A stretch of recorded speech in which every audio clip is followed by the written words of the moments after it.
Alright, hey guys, welcome back to Giving Out Game on the Paris Life Music YouTube channel. Hey, thanks again for watching.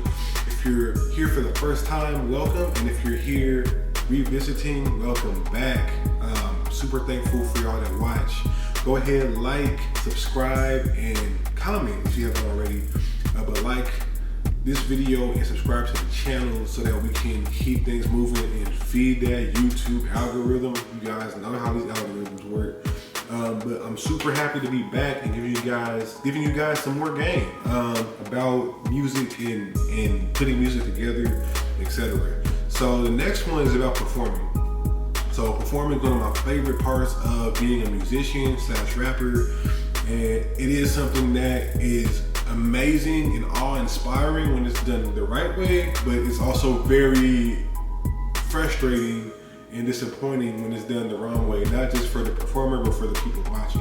So I'm gonna give you guys some do's and don'ts on what to do when performing, and really more so before you get on stage, okay? Something I'm really passionate about, and hopefully once COVID ends, we can get a lot more shows rolling. Might do some live stream stuff, but the stuff applies to both scenarios, okay? So rehearse your entire set list often, okay? Do not get on stage without practicing your material unless it's a designated freestyle or a cypher. So what do I mean when I say rehearse your set list often? So I think specifically it's important when you have a specific set. So let's say some people keep multiple, but you might have like a 5-minute, 6-minute, 2-song set. You might have a 15-minute set. You might have a 30-minute set. You might have a 20-minute set. You might have a 1-hour set. You might have a 2-hour set.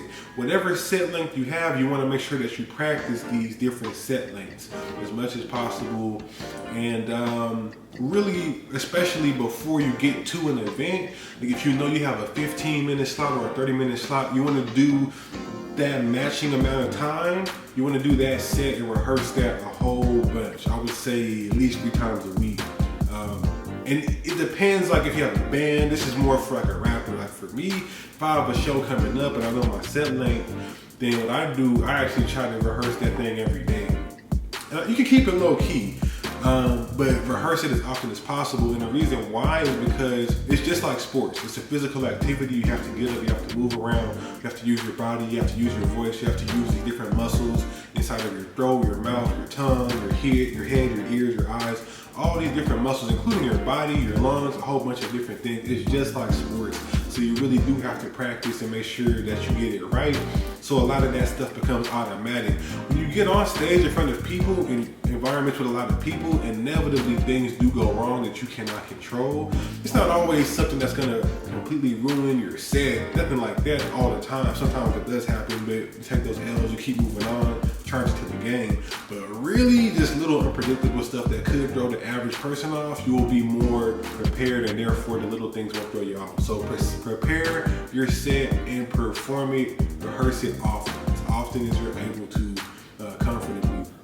Okay, and I might come back to that point in a second. So the other thing is, so people talk about being nice to the sound man. That's extremely important because obviously this person has control of your set, of the volume, the EQ, the different effects that they might throw on. But also, you really want to be nice to everybody in the venue, the people, the managers, etc. The people, of course, in the crowd who are coming to see you, or people who are seeing you for the first time. Definitely want to be nice to them. But additionally, just other people there, the security, the stage hands, different people, the host, if there's a host or multiple hosts for the event, merch people, etc. Other artists on the bill, etc. Especially when you have different levels, right? Where you got lower levels where you might be on there with a whole bunch of unknowns, to like higher levels where you're opening up for somebody, or even when you get your own headlining set. It's still want to be nice to everybody in the venue, but the sound man, that's really a part of your offensive line. He's really gonna help you move this thing forward, and he can really make or break your set, or she, your sound woman. So be very careful with that. Be nice to your sound people, but be nice to everybody too. Don't be an entitled D-bag.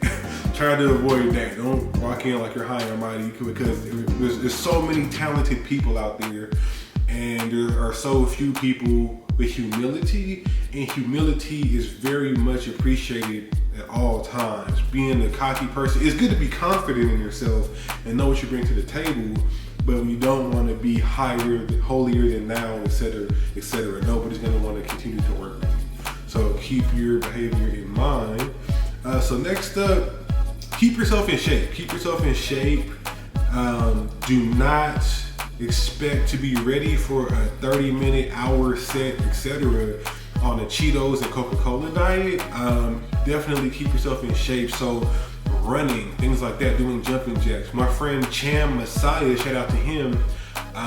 He put me on game when I was 17, where he said, Paris, I want you to do jumping jacks while you're rapping your song. And I was like, what? I tried it and I was winded.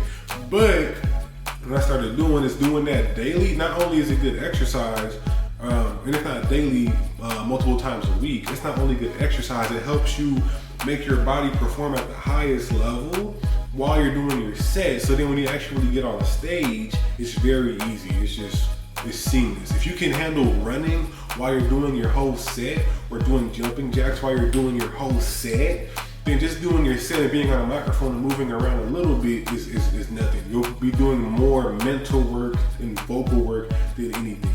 Though you still will be doing physical work and you will sweat if you're doing it right. So keep yourself in shape when you're getting on stage. That said, if you're a big famous rapper, you might not have to do as much, but you still want to keep yourself in shape, especially if you're doing a lot of shows or touring, etc.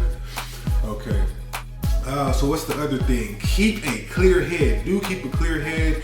Don't get overly intoxicated. This goes for the studio too, but you don't want to be one of those guys. Like, I saw a show, I won't name names, but I went to a show and the guy ended up being really dope, but he had a set time he was supposed to come out at, and he took forever to come out. He was actually like 15 minutes late coming out on stage. Everybody else was on time, and it was a big show.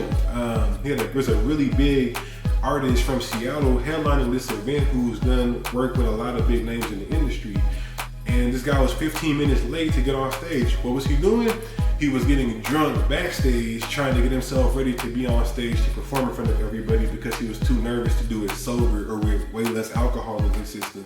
So do be clear-headed. Don't have to get overly intoxicated to do your set. You don't want to have a crutch, feeling like you have to get drunk to get on stage, or you have to get high to get on stage. You need to be ice cold sober, and then if you partake a little bit and you're of age, cool, no worries. And especially don't be out here doing lean and zen trying to get on stage. That's not going to do anything for you in the long run. So keep a clear head, get in the habit of keeping a clear head to be on stage, and just enjoy it. Turn that nervous energy. Like what I do, I'm a very nervous person most of the time. I get nervous, I convert that nervous energy into power to get on stage and have a really crazy dynamic where I'm really connected and I'm super into the music. That's how my passion in music kind of translates. So try doing that kind of thing instead of trying to get drunk all the time. Again, a shot or two is okay, right, if you're over 21 in the States, but generally you need to be good at doing that thing sober. Okay, so keep that in mind. Other things, let's say, take care of your voice. Okay, so warm up daily if possible, at minimum multiple times a week. This will not only help your vocal cords become stronger, it'll actually increase your range if you're singing. Even for rappers, if we're doing any singing, like with our hooks, a lot of guys with auto-tune, you need to be able to have a strong voice. What you do not want to do is keep trying to rehearse or perform on a stressed out voice. And let me break that down a little bit, because I don't want to jump too far ahead on that subject. So it's very easy, even when you're rehearsing, but especially when you're performing, to strain your voice out. And if it's a once-off show, that's not the worst thing in the world, but it still is bad. But if you're on tour, it's terrible. Your first night of your show on a 60-night tour, you blow your voice out. What are you gonna do? That happens sometimes. Try to keep your voice warmed up and do what you need to do to make sure that your voice is nice and strong. And try not to use it. Like if you can tell that your voice is out, just stop talking. Don't sing, don't do anything with your voice until the night is over. Let your voice heal, let it come back. don't try to keep doing things on a strained out voice. You will mess your voice up more and have a harder time getting back on stage. And there's tips on that. I'm gonna put a link in the description of a training that I used to do when I messed up my voice. You can bring it back, you can recover it, but it's a process. And not everybody puts that time in. So get in the habit of warming up your voice and rehearsing and things like that, so you keep it nice and strong and minimize your risk of straining it. If you do strain it, don't try to go harder and force it. You're not gonna help yourself. At that point when it's strained, the muscles in your throat are just done. You can't do anything with them until they recover. It's gonna probably take a night of sleep at minimum to get that back, okay? So that is the fourth one, or maybe the fifth one. And that was the fifth one. So the other piece of game 2 here is your diet and what you're eating and drinking before you get on stage. So you do drink tea with honey, and that'll help your voice a lot. It'll help it be nice. It'll help your vocal cords get kind of relaxed and things. What you do not want to do, what you don't want to do, is drink or eat dairy before you get on stage. I would just avoid it the whole day if it's like a night show. Or if it's a morning show or something, you can just avoid it before the show and after, go crazy. If you don't have something else later that day. Also avoid anything cold, like cold water, cold beverages, etc. So the thing about that, again, a warm beverage is kind of like when you have a cold or a sore throat. It kind of soothes your throat and your vocal cords and your muscles in here. But when you drink things that are cold, it shocks your vocal cords a little bit and makes it so they don't perform the same way. It makes them a little bit more stiff. Now on the flip side, or not even the flip side, but on another angle, dairy brings out gas for most people. And even if you're not lactose intolerant, it can still activate gas that affects your breathing and everything. And so you can get away with it, like maybe a slice of pizza, maybe, but I would just try to avoid dairy, cheese, etc. Completely before a show, especially cheese. That's the big one. So altogether, you really want to make sure your diet is taken care of. Take care of your body will take care of you. Again, if you're eating like crap, drinking like crap, it's gonna show up on stage, and that's kind of going back to my point about keeping yourself in shape, but it also connects to what you consume before you get on stage. It's really important and really imperative to just make sure you're keeping yourself nice, clean, and healthy, especially day of the show. You don't want to be all frantic, avoid fried foods and things, but especially dairy, especially cheese, cold beverages, no-nos. Hot tea with honey, yes. So guys, ladies and gents, that is my video about performing do's and don'ts. Please like this video, subscribe to my channel, and comment. Let me know what you think. What are your performance do's and don'ts? What do you guys think out there? Am I totally off base with what I've said? If you want to roast me in the comments, let me know. Go ahead, roast away. But I think I make some good points here. So that's it for this video. Love you guys, and I'll see y'all in the next one. Peace.